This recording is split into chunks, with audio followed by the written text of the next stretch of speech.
Hey guys, it's Japs once again coming to you, and today we're reviewing the Apple AirPods Max.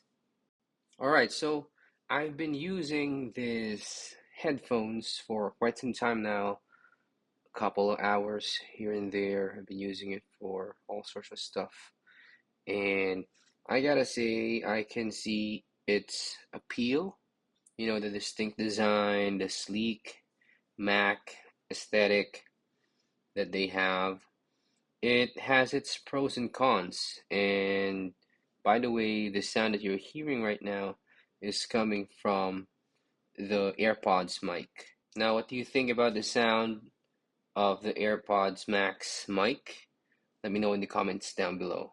All right, let's first talk about the pros.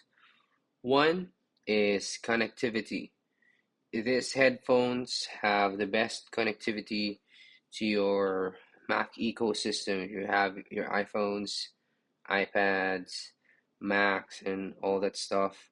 This thing, and where Apple is really good, is making an ecosystem and connectivity, connecting their devices to work as one. So the way this works is you only have to connect to one of your devices and it connects to everything. It even has a feature where it connects back and forth to devices lightning quick so that you don't have to connect and disconnect to each device every time you're going to use the AirPods Max. So basically, you can wear this all day and go from device to device, iPhone to iPad to your Mac, and not have to touch anything. It just works. So that I think is one of the biggest reasons you might want one. Another thing is the transparency mode, and I believe Apple is one of the best, if not the best, in terms of the transparency mode thing. You can basically hear everything a little bit enhanced. There's some uh, difference in the sound outside the headphones, but it's very clear. It sounds like you're wearing no headphones.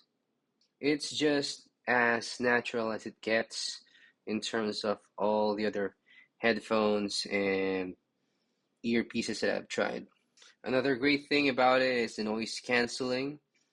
It works really effectively. Um, there can be somebody mowing the lawn or vacuuming inside, and it greatly reduces the noise that's coming into the headphone.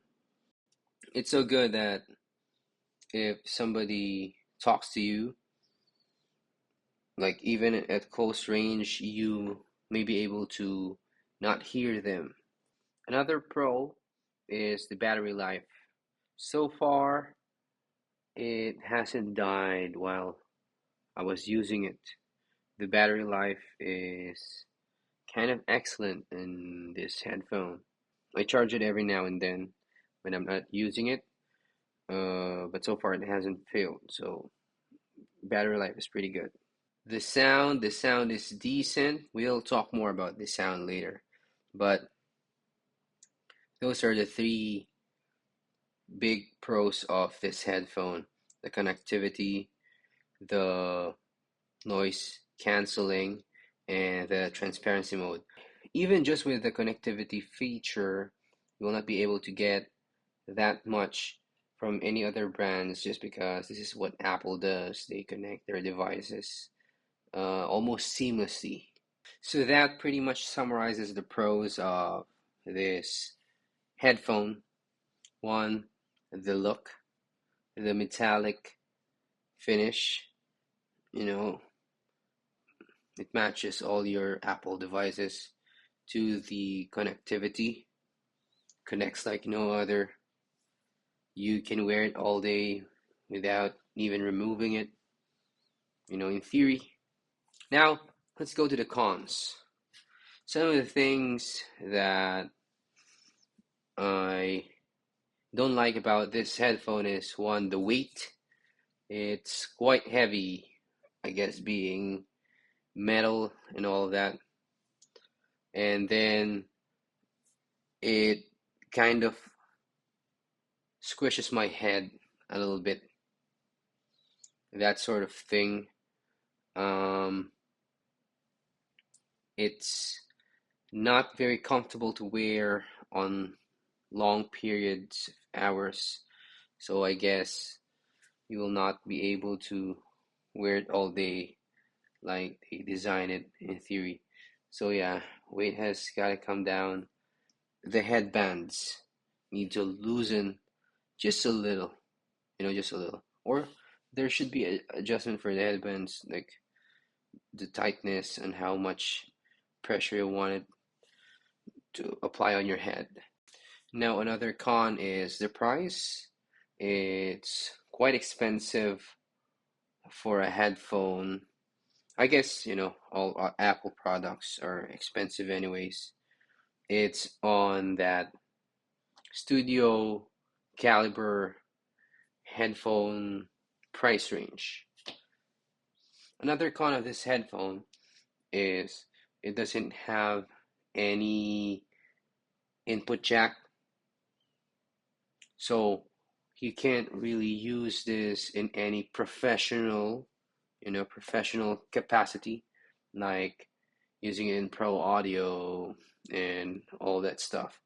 It's mainly for your Mac ecosystem. Another con is the latency. It has a little bit of latency.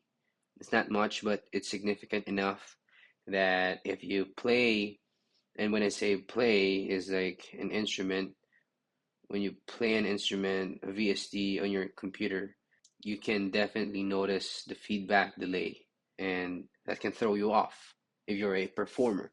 So you can't use it from anything else than just Bluetooth listening from your Mac devices.